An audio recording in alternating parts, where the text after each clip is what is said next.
Дегеле мына ошол бизден тышкары да мына ошол күнүмдүк жашообуздарда сиздердин кызматыңыздар аркылуу өткөн ата-энеңиздер бар. Андан тышкары мына ошол коомдун аяр катнагы деп мына ошол эме мамлекет тарабынан, анан тааныш билиш колу коштар тарабынан дайым сиздерге эле жанагындай бир колдоолор, жардамдар ушундай бир берилип келет. Ошол нерселердин баардыгын эске алып, иншалла сиздерден кубаныч. Кыяматта эң негизгиси бул дүйнөдө бир рахматташкандын кереги жок. Кыяматта мына ошол бейиш бактарында биздешип коелу. Бүгүн бул жерде, бул кафеде, бул дасторкон үстүндө кандай чогуу отурган болсок, иншалла.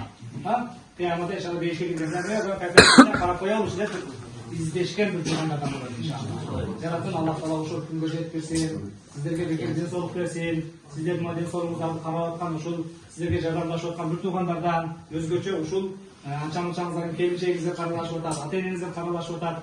Кудай Таала ошолордун кызматтарын кабыл кылсын, баарыңыздарга бирдей бир сабыр берсин. Бул дүйнө убактылуу. Кереметтүү Кур'анда лабисна яуман ау ба'да яум дейт кыяматка барганда. Канча жашадыңар десе, бир күнгө ham жетпегендей убакыт жашадык дейт экенбиз. Анткени акырет ал түбөлүктүү. Эми ошол түбөлүктүү жашоодо Кудай Тааланын астында иншалла эмне мына ошол бир жыргал жашоо ошол жерде берилет. Бул дүйнөдөгү бир 60 жыл 70 жылдык өмүр бул акыреттин убактысы менен эсептей турган болсок 1 мүнөткө жетпеген убакыт. Бул кыска жашоодо Аллах Таала тарабынан ушул ден соолугуңуздарга берилген нерсеге бир сабыр кылып иншалла ата-энеңиздердин бир жанагындай эмне көңүлүн көтөрүп, күлүп, маанайыңыздарды деш кылып жүргөн болсоңуздар иншалла mana ошо түбөлүктүү жашоого барганда бул дүйнөгө барган бир күнгө жетпегендей бир жашадык деп айтат дейт.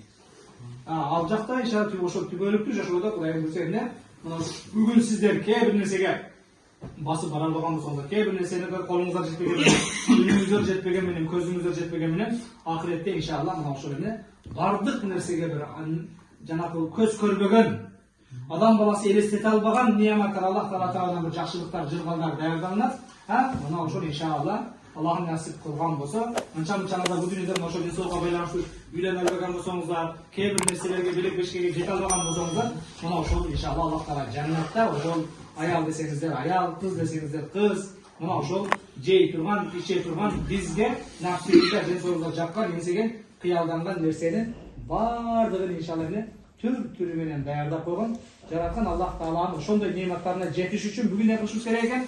Аллах Таала тарабынан берилгенге бул ден соолукка, өмүргө, мына ошол эмне анча-мынча сыноого сабыр кылышыбыз керек. Анткени сабырдуулар кереметтүү Кур'анда орозо туткан адам мынча соо болот, зекет берген мынча соо болот, садака кылган мынча соо, бирок сабырдууларды кереметтүү Кур'анда иннама юваффас сабирун ажрахум бигайри хисаб, чындыгында сабырдуулар кыяматта соопту чексиз алат дейт.